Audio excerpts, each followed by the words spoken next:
Abra sua Bíblia no primeiro livro da Bíblia, o último capítulo.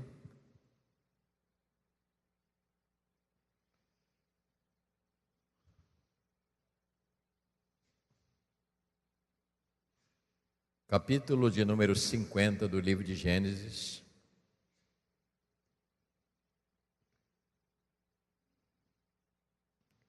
Nossos cultos domingo de manhã não é uma pregação, também não é estudo, mas é uma maneira que eu estou trazendo para que cada pessoa possa entender um pouco melhor sobre a Bíblia, a palavra de Deus, desde o início.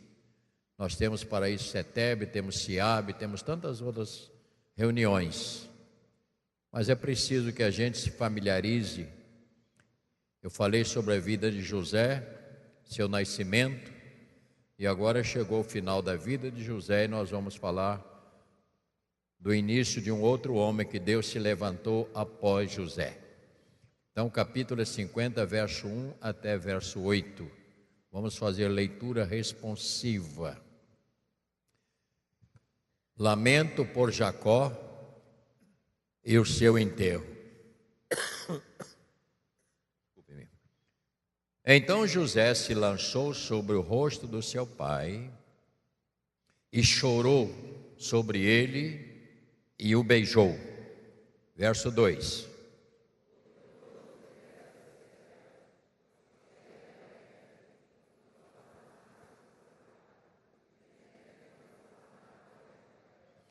Gastando nisto 40 dias, pois assim se cumprem os dias do embalsamento, e os egípcios choraram 70 dias.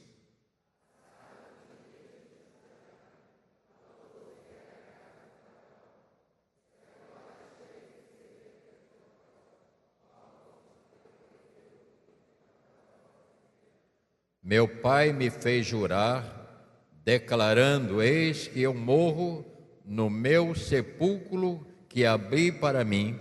Eu vou ler: meu pai me fez jurar, declarando: eis que eu morro no meu sepulcro que abri na minha terra de Canaã, ali me sepultarás. Agora, pois, desejo subir e sepultar meu pai, e depois eu voltarei.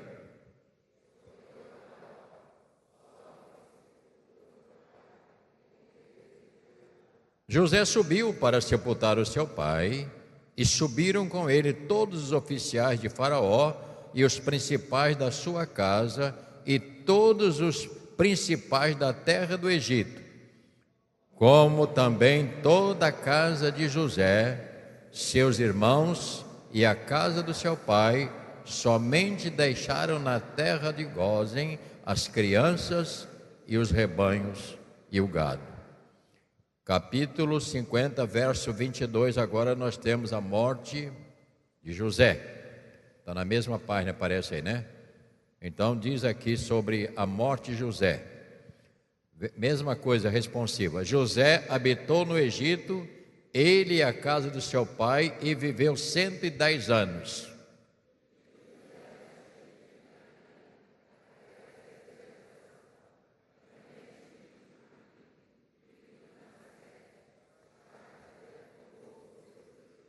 Disse José a seus irmãos: eu morro, porém Deus certamente vos visitará e vos fará subir desta terra para a terra que jurou dar a Abraão e a Isaque e a Jacó.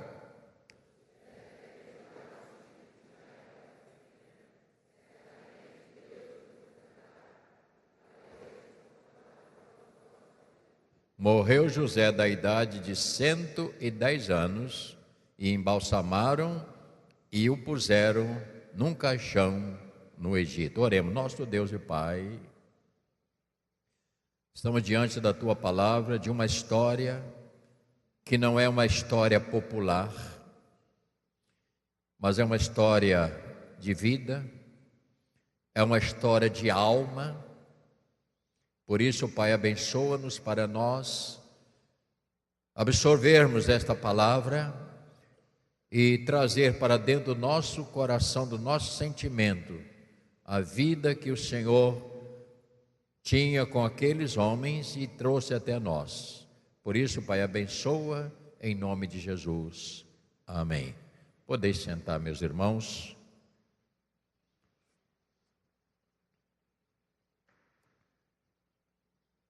A perda de 2 servos. Daí você consegue entender quando eles falam assim, as múmias do Egito, porque era muito comum no Egito embalsamar as pessoas e guardarem por tempo determinado, e aquela pessoa ficava lá dentro daquele recipiente que ela é embalsamada para não estragar o corpo.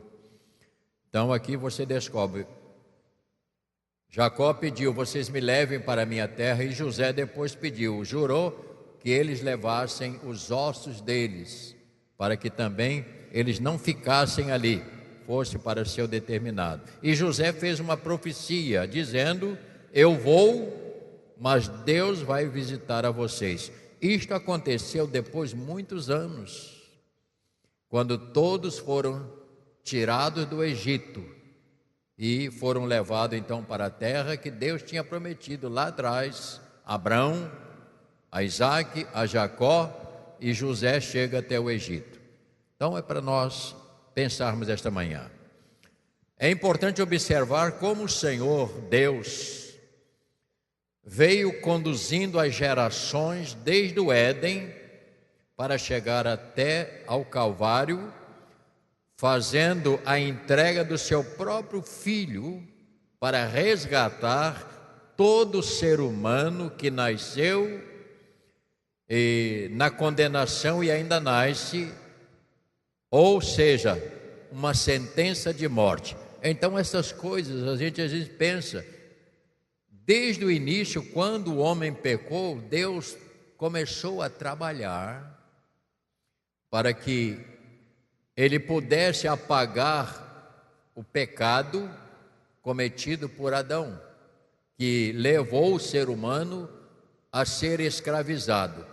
E isto é uma coisa tão triste, que você descobre que a pessoa que nasce, não importa quantos anos já passou, mas ela nasce ainda condenada à morte espiritual. Uma pessoa que morre sem ela crer em Cristo, não é só o crer, mas ela se render e se colocar submissa à sua palavra, aos seus ensinamentos. Se ela não se submeter a isto, ela vai morrer condenada, e esta condenação é uma condenação eterna. Ela não verá o Senhor na glória, ela será alijada de todo o processo que Deus estabeleceu, que vem criando. É importante você parar para pensar, a pregação do Evangelho é para isso, porque uma pessoa que não aceitou Cristo, ela é morta. Você veja que a pessoa comete pecados que um ser normal, e ele só é normal depois que ele encontra com Cristo.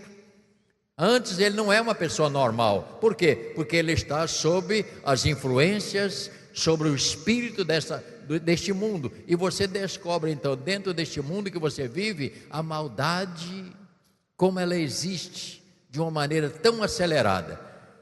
Aí nós que casamos, temos nossos filhos, você casa, tem seus filhos. Por que é que seu filho recebe uma boa orientação dentro de casa, você ensina, você bota no colégio, e tem uns que saem para um caminho errado?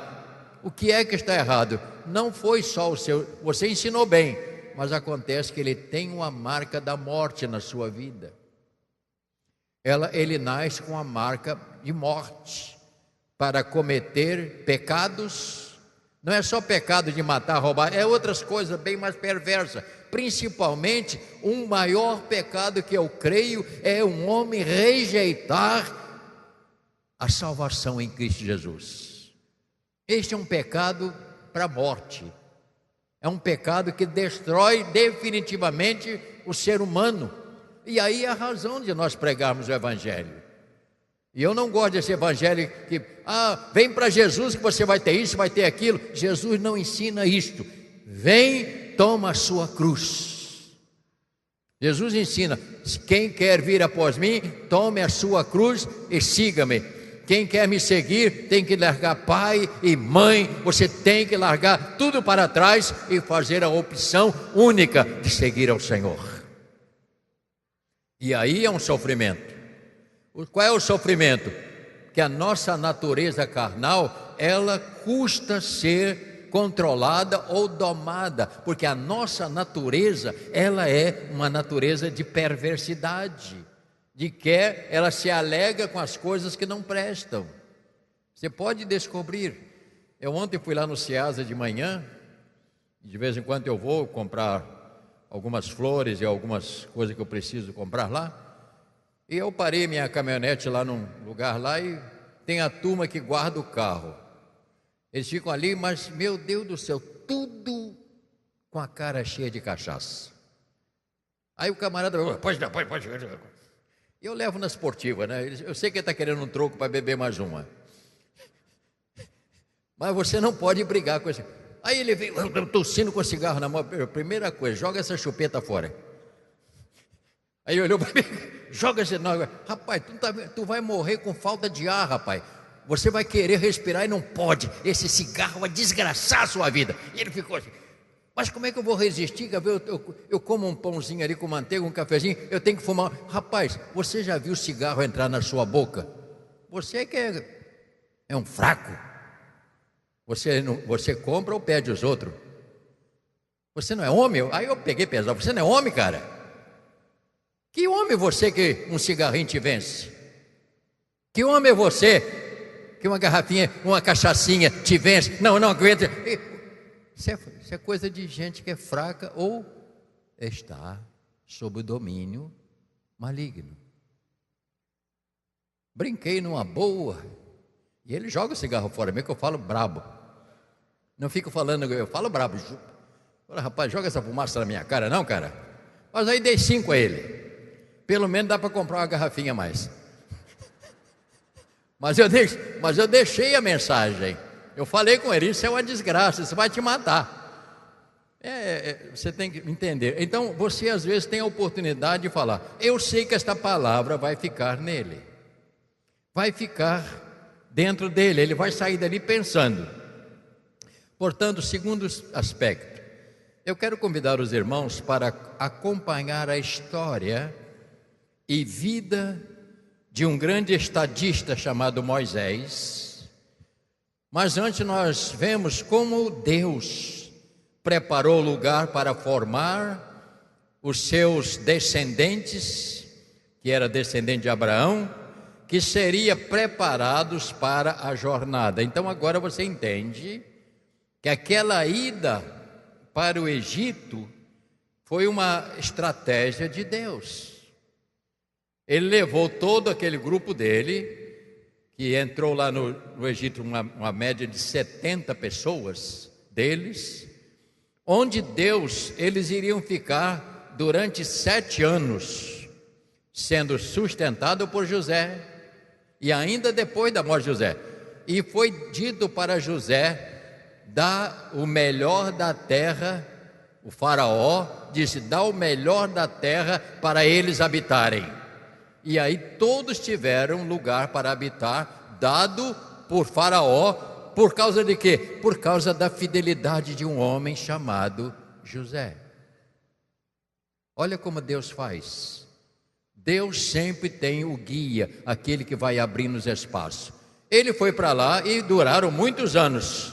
Passaram uma temporada enorme ali, mas era o momento quando Deus estava formando a sua geração. E nós vamos descobrir nas outras leituras, a razão de alguém ter o sentimento de Deus foi que preservou a vida de Moisés. Olha para mim, não continue na leitura, não sei se você vai gostar tanto que vai querer ler até em casa. Mas depois você pode fazer isso. Então você começa a entender que este povo começou a ser preparado. Agora, se você quiser fazer uma comparação, vamos assim dizer, o que é a igreja? Por que que nós nos reunimos aqui? Por que que as igrejas se reúnem, abrem as portas? E por que o número de cristãos? Os cristãos é aquele povo que Deus está preparando para Ele tirar deste mundo e levar para a sua glória, para estar com Ele por toda a eternidade, e este mundo então será destruído. Mas Deus não vai destruir enquanto a sua palavra não for pregada em todos os lugares. Ela é pregada, aqueles que se convertem entram no rebanho. Portanto, a igreja é o lugar onde se acolhe os filhos de Deus. É o lugar onde nós chegamos para ouvir a palavra, nos submeter à palavra e estar preparado para um dia subir com o Senhor para a sua glória, porque Cristo virá buscar a sua igreja. Quantos acreditam nisso? Se você não tem essa esperança, não adianta ser cristão. O que me faz ser um cristão ainda mais é saber que Ele vem me buscar. Eu sei que Ele vai bater as portas. Isto vai ter um fim, meus irmãos. Tenha certeza disso. Então eu creio que Deus, assim como fez no Egito, que separou, depois mandou as tribos lá para Canaã, a cada um deu um pedaço de terra lá para se formarem. Por quê? Porque dali a palavra foi prosseguindo e chegou até Nova Iguaçu, graças a Deus. Terceiro aspecto, ouça bem, Deus é o centro da história. Ouça bem, Deus nunca perdeu o controle destas gerações. Ele sempre está no comando. Tudo que acontece está sob o controle. Vamos ver como nasceu Moisés. Porque com a morte de Faraó, veio outro governo que não tinha conhecido José. Daí o povo passou a ser escravizado. Daí surge a palavra, Moisés tirou o povo da escravidão. Por que a escravidão? Porque eles passaram a ser escravizados com trabalhos forçados. Isto é só para você entender. A escravidão era neste contexto. Eles estavam escravizados, sofridos, e ali você vai descobrir mais à frente. Diga para o irmão que está ao seu lado, tenha calma, meu filho. Diga, a história só vai acabar. Diga aí, a história só vai acabar quando você morrer. Mas fala com ele, deve estar bem longe isso, fala com ele aí. Fica frio por enquanto, né? Porque é assim que acontece, né? É assim que acontece. Então você fique tranquilo. Você ainda vai aguentar mais uns 6 meses. Aí alguém vai dizer igual Marcia, está amarrado. Então nós aqui começamos a entender como foi este processo, o que aconteceu com José no Egito. José foi para lá, mandado por Deus, ele manteve aquela geração viva, porque senão morreria de fome, e isto é muito sério, a história fala sobre isso. Então Deus estava preservando o seu povo. Agora vamos ler sobre o nascimento deste outro líder que vai assumir a direção. Sinto que tem algumas pessoas com sono. Vamos ficar de pé para mais uma leitura boa. Isso. Mas pastor, eu estou tão bem aqui, já estava até cochilando. Bota as suas duas mãos assim.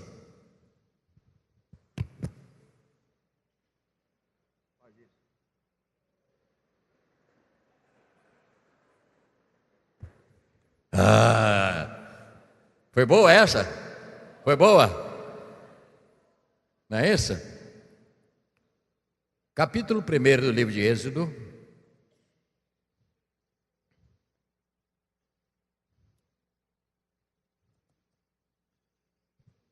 Então agora nós sepultamos Jacó e sepultamos José. Não é isto? Agora nós vamos ver o nascimento de um líder, que mais tarde vai tirar o povo do Egito para ensinar os valores de Deus. Coisa fantástica é isso. Então aqui você vai descobrir as 12 tribos de Israel.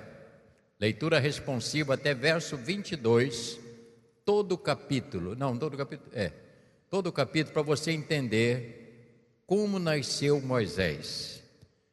Isso é bom para a gente aprender.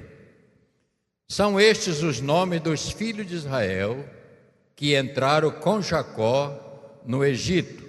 Cada um entrou com sua família. Leia, verso 2. Continue.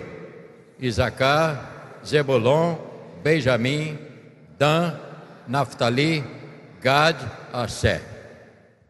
Todas as pessoas, pois, que desceram de Jacó foram 70, José, porém, estava no Egito. Verso 6, leia.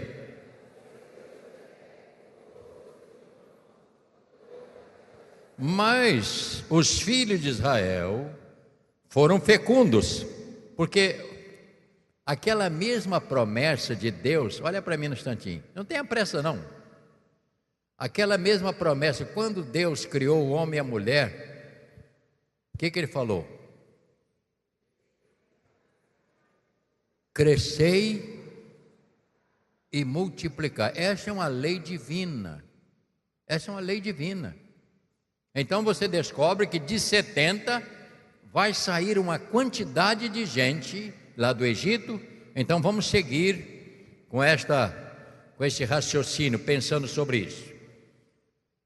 Faleceu José e todos os irmãos e toda aquela geração. Verso 7.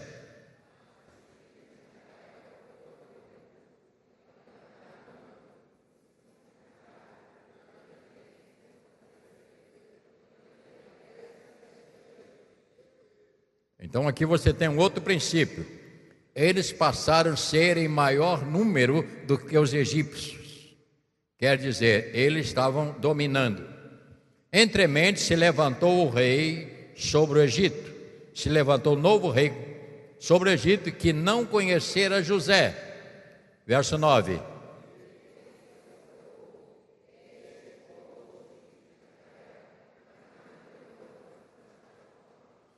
Eia, usemos de astúcia para com eles, para que não se multiplique e seja o caso que, vindo a guerra, eles se ajuntem com os nossos inimigos e peleja contra nós e saia da terra. Verso 11.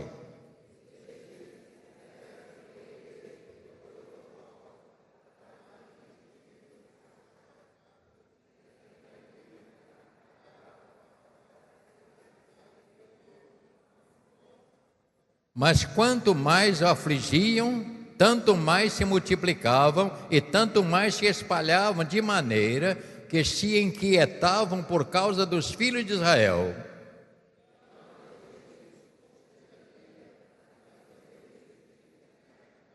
Eles fizeram amargar a vida com dura servidão. É isso que eu falei, a escravidão. Com barro e tijolos e com todo trabalho no campo e com serviço com que tirania os serviam. Então agora aqui você veja a beleza do nascimento. Verso 15. O rei do Egito ordenou as parteiras hebreias, das quais uma se chamava Sifrá e outra Poá. Leia, dizendo: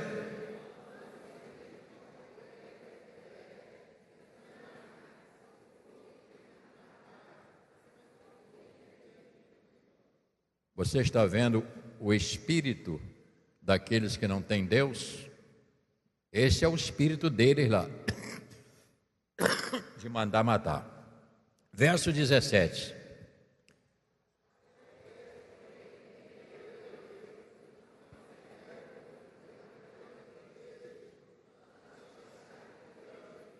Um minuto, olha para mim. O que você viu nisso aí?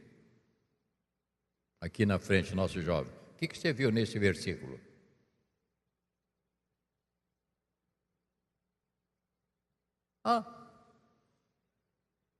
Temor. Elas tinham temor de Deus, por quê? Porque eram da linhagem de Abraão, de Isaac, de Jacó e de José. Então, você veja que elas não obedeceram por causa do temor. Olha que coisa fantástica. Só para você entender, essa é a razão que o povo de Deus precisa ter temor. Precisa ter temor. Vamos então. Então o rei do Egito chamou as parteiras e lhe disse: por que fizeste isso? Deixaste viver os meninos? Verso 19.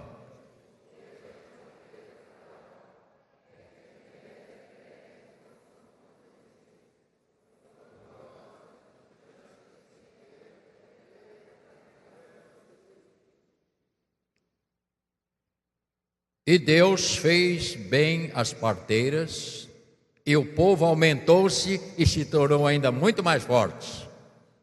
Verso 21.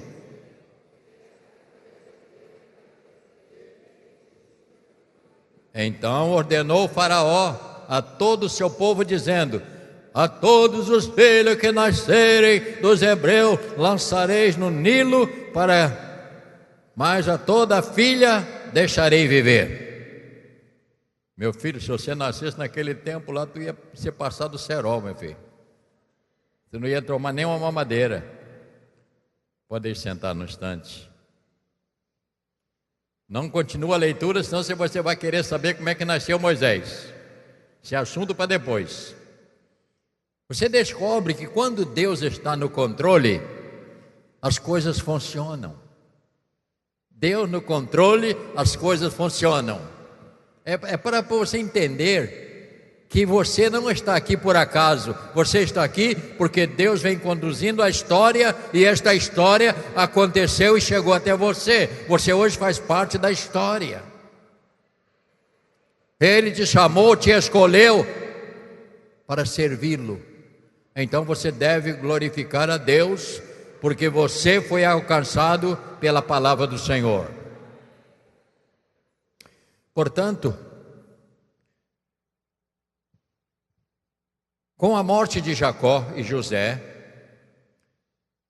termina a etapa que estava cumprida ali. Deus colocou o seu povo para ser formado, multiplicando-se o número deles, e ao mesmo tempo preparar um deles para liderar a saída.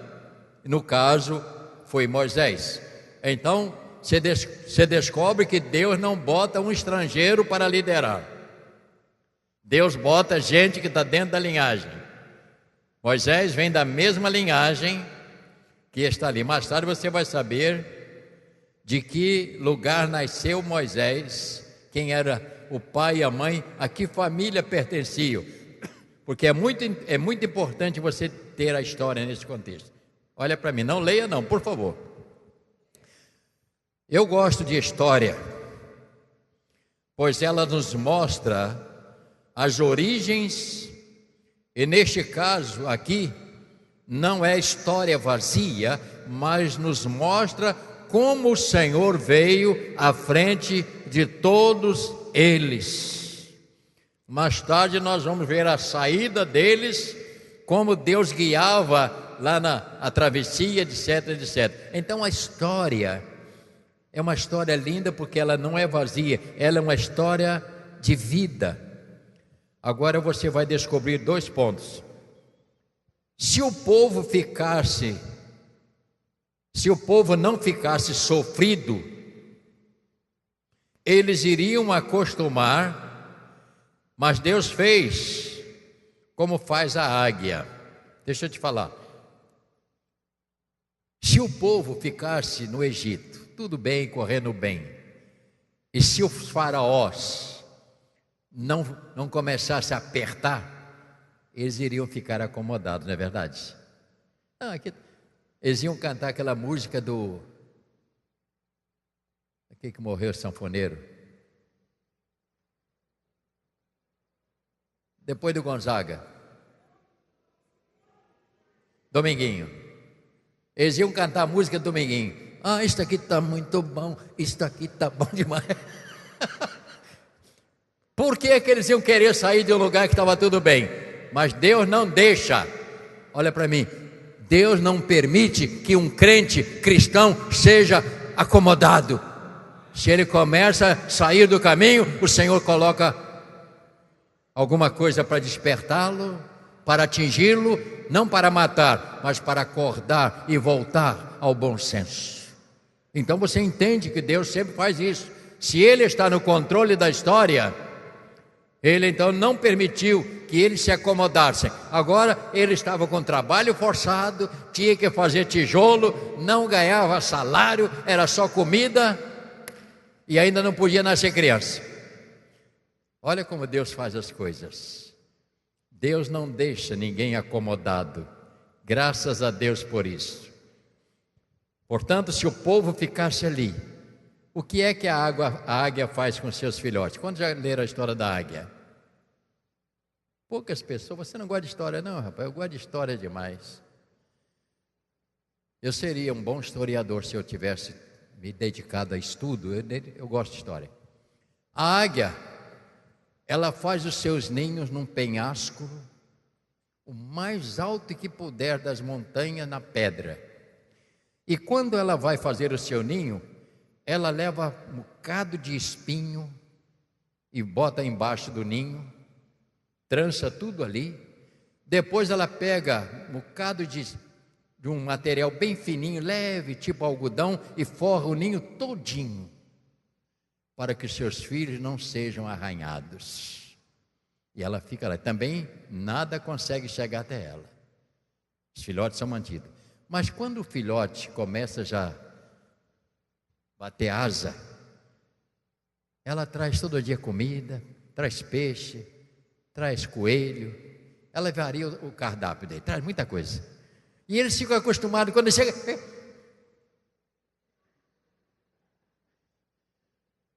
É igual tem muitos filhos que ficam dentro da casa de papai, com 40 anos, papai dá comidinha na minha boca. Mamãe dá mamadeira.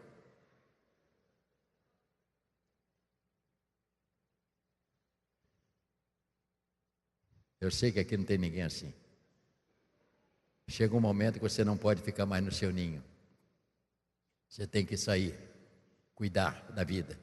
O que ela faz? Quando vê que eles estão muito acomodados, ela tira o algodão, tira aquilo tudo e joga fora. Aí ela vai, o espinho não deixa ela deitar. Começa a se arranhar e ela não quer ficar. A águia também começa a não levar comida, leva pouco, para deixá-la com fome. E depois o que ela faz? Eles não, a águia, a mãe fica assim, ensinando, é assim que voa. E ela voa, aí o filhote, mal acomodado, com fome, vai atrás. Aí se lança. Se ela vê que ele não consegue, ela entra embaixo e deixa ele, vai equilibrando ele até ele alcançar a árvore para ir embora. É assim que faz. A águia não permitiu. Foi isso que aconteceu. Foi isso que aconteceu mais ou menos na história de Faraó. Não deixou, e Deus não deixou que eles ficassem acomodados. Agora, no capítulo 2, verso 1 a 10, nós vamos saber como nasceu, mas eu pediria a você que não lesse. Como nasceu Moisés? Vemos que foi um milagre, pois havia ordem para não deixar nenhum bebê vivo.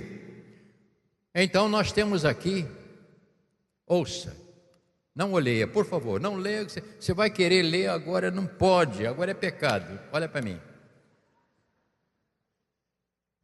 Quantos sabem da história de Jesus quando ele tinha 2 anos?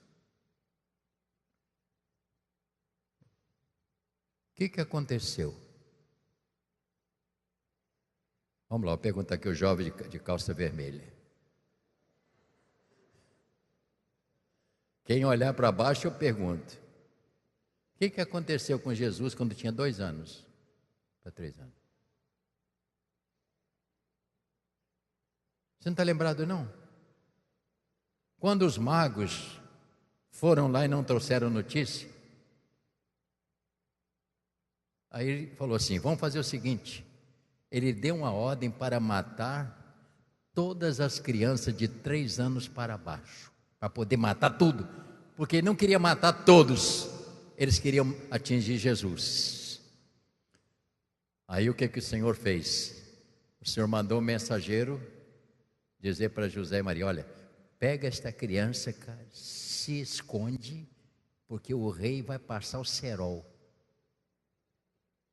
E eles se esconderam durante um período.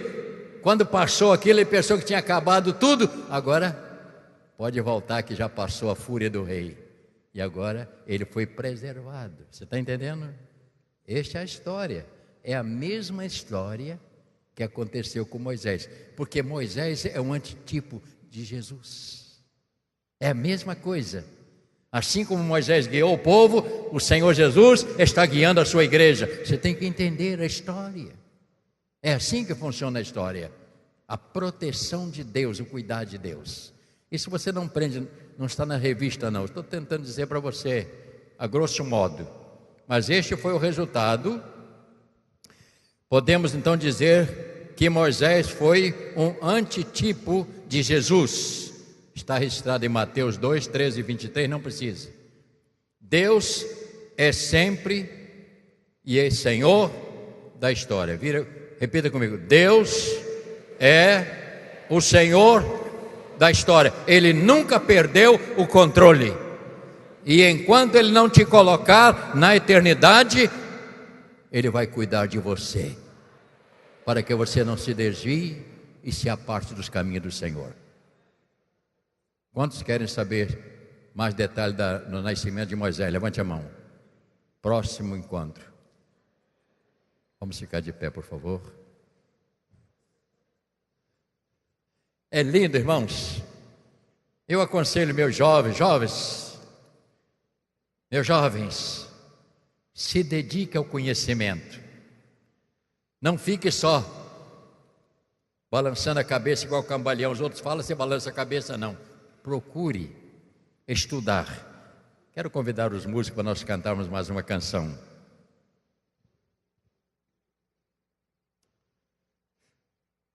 É um prazer enorme estar aqui, irmãos. Eu chego aqui com alegria.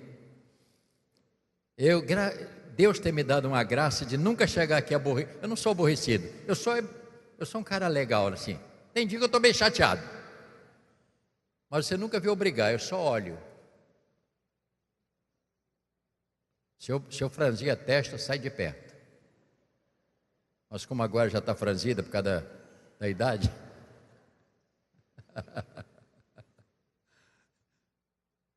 Eu chego aqui com bom humor, porque você não vem aqui para aguentar cara feia de pastor. Você não vem aqui para aguentar cara feia de diácono. Você vem aqui para Deus falar a sua alma, para Deus ajudar a você na sua caminhada. E eu louvo a Deus por isto. Não consigo entender. Pode apagar no instantinho ali, meu filho.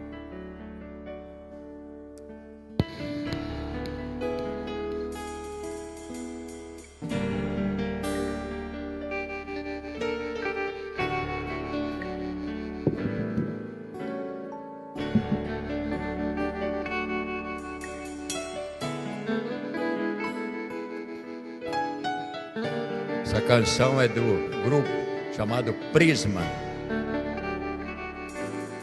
Não consigo entender o que tu vês em mim,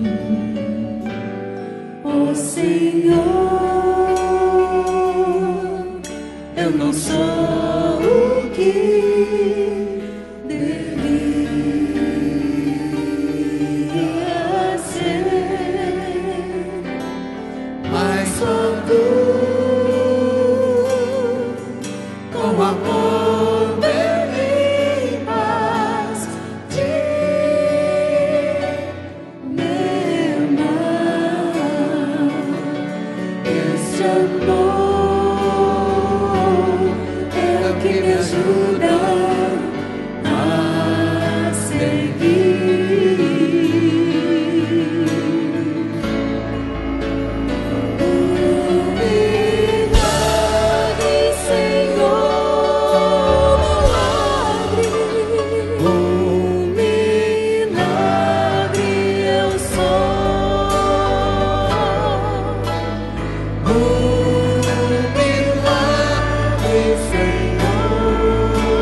estarmos aqui é um milagre.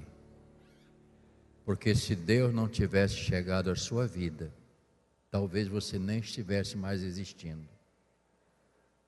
Deus tem nos preservado, porque Ele tem propósito mais forte, maiores para com cada um de nós. Dê a mão a quem está ao seu lado, vamos sair daqui. Eu quero que você tenha a sua melhor semana, no seu trabalho, nos seus afazeres.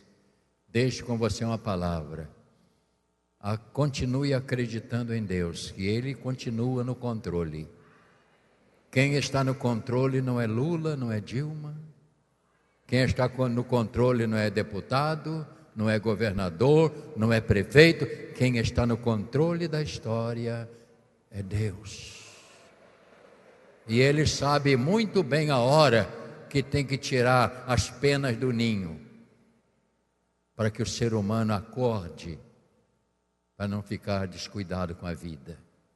Pode ter certeza nisso. Ali nós temos agradecimentos, Maria e Sônia, por estar completando mais um ano, parabéns.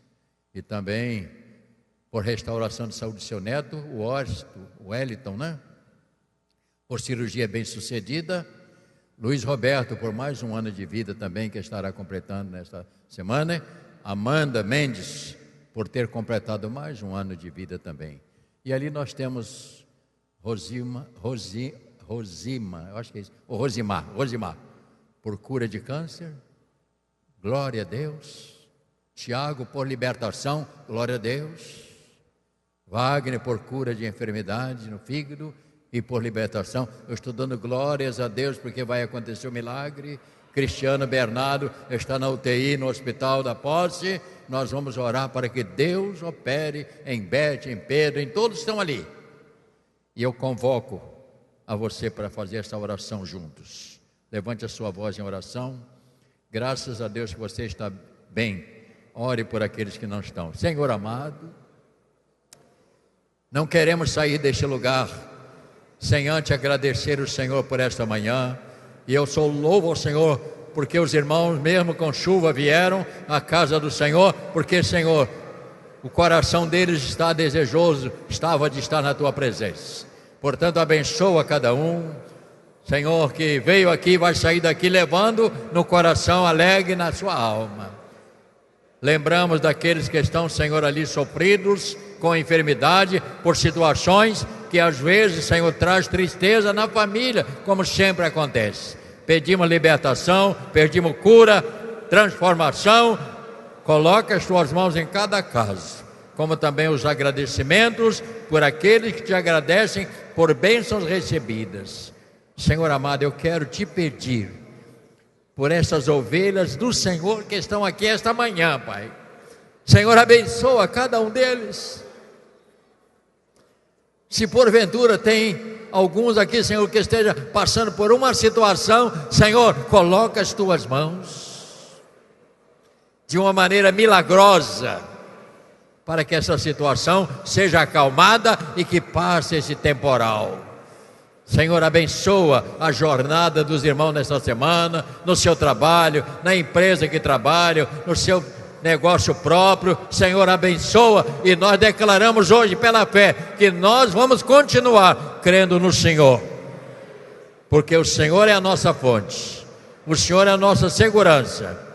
Por isso, Pai, eu te agradeço por tudo que aconteceu e te peço, leva-nos debaixo das tuas mãos, em nome de Jesus.